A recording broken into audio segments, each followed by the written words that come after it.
Then we got Scotty in Jamesburg, New Jersey. What's up, Scotty? How you guys doing? Hey, Scott. Friday. Hey, man, most certainly. You too. Hey, definitely. I am the guy who called last week in defense of Steve Cohen. Okay. And let's continue the Steve Cohen defense in this trade.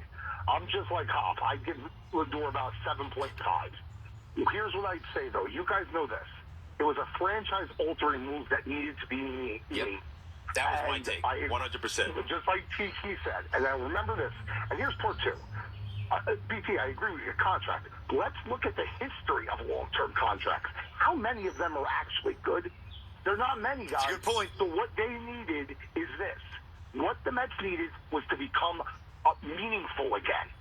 Cohen comes in, you make a trade. You trade two prospects, I agree. Yep. Again, they're going to be good for years. They're not. I don't think they'll be all-stars.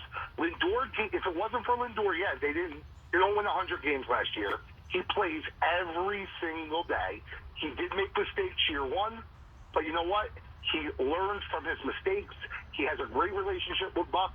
He also is a leader in that clubhouse, but he also shows every day when you see his little flares and stuff with the fans. And I know when you're a game under 500 in May, it's not what it was last year. Yeah. But, gentlemen, I said to you last week, this team, the biggest additions to this team will come from within.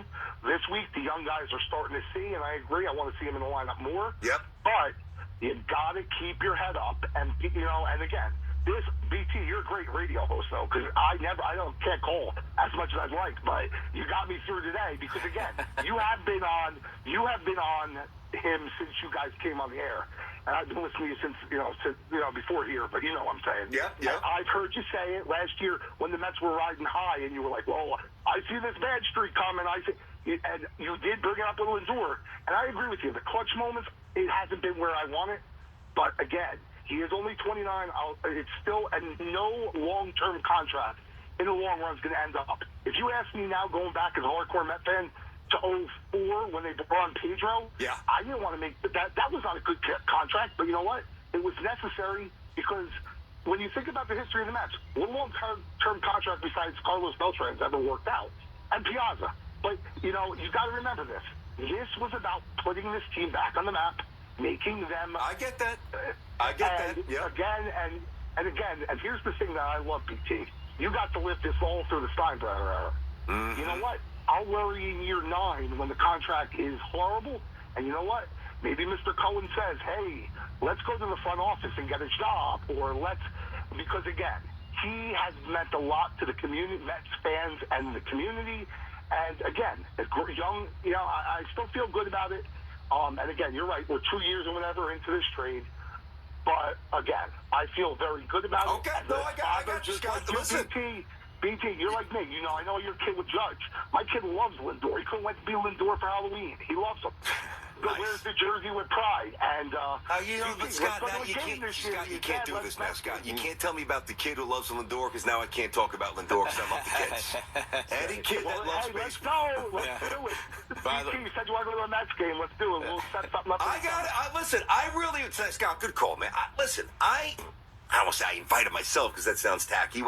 I reached out to was it the 7 line? You did, 7 line last year. You did invite yourself. Well, maybe I did. Hey, guys, so I was getting a lot of heat from, I think it was the Lindor stuff. Yep. Oh, Mets hater, Dude, I grew up going to Shea. My dad's a Met fan. I'll come out. And the 7 line got back, and they said, well, you got to wear a Mets shirt. I'm like, I'm not wearing a Mets shirt. I wear a Knicks shirt. I wear something blue and orange.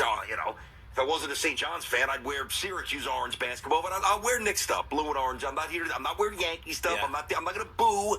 I'm going to watch the game, have a couple beers. They wouldn't have it.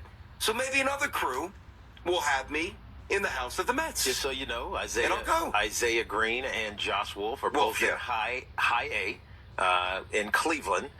This is last year's stats. I won't malign them this year because it's only however many games in.